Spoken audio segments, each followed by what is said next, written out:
endangered species around the world face a number of threats. Habitat loss, overexploitation, pollution. But there's another enemy that lurks unseen. Diseases that wreak havoc on vulnerable wild populations. So conservationists have turned to a tool with a proven track record of fighting disease in humans and domestic animals: vaccines.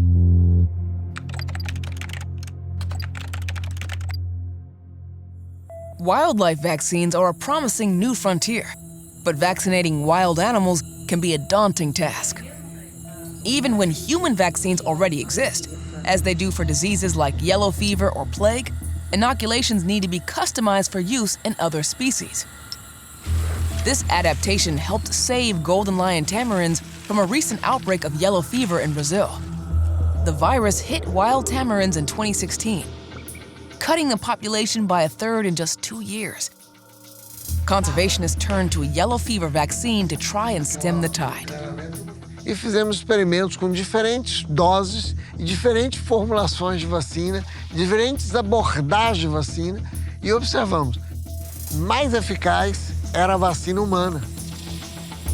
Researchers diluted the human vaccine to suit the much smaller primates and got promising results in the lab. A single shot provided lifetime immunity. The next step was to inoculate the wild population. That meant capturing entire family groups and taking them to a lab, where they were sedated and vaccinated before being safely released back at the capture site. The effort worked. Since it began in 2021, more than 400 tamarins have been vaccinated, and the population has begun to recover. Other cases aren't as straightforward, especially when a suitable human vaccine doesn't exist.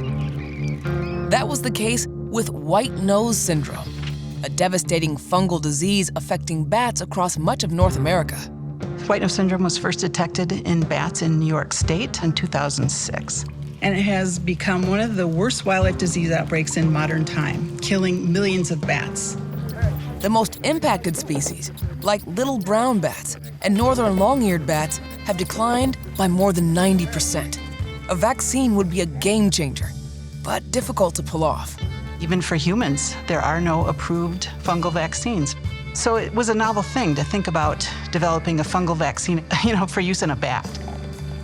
After 6 years of research in the lab, the team developed an effective vaccine using proteins produced by the white nose fungus.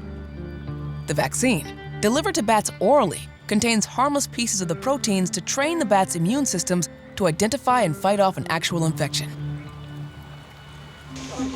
But vaccinating bats in the wild is more complicated. As a first step, scientists capture wild little brown bats using a humane fishing wire trap system. Each bat is weighed, measured, 39.2, and given a vaccine or placebo. Good girl. Then it's microchipped so that researchers can track the effectiveness of the vaccine. This is a female bat that we captured last year. She has a band and a pit tag, so she was vaccinated. She survived the winter, and she had a pup because she was lactating, so we can let her go. And she's off. It's a positive sign, but vaccination at a larger scale will require a whole new level of effort and creativity.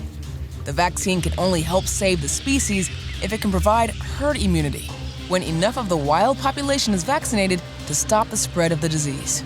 We're currently working on methods that we can apply the vaccine by spraying bats so that they'll get coated with the vaccine and then they lick it off of themselves.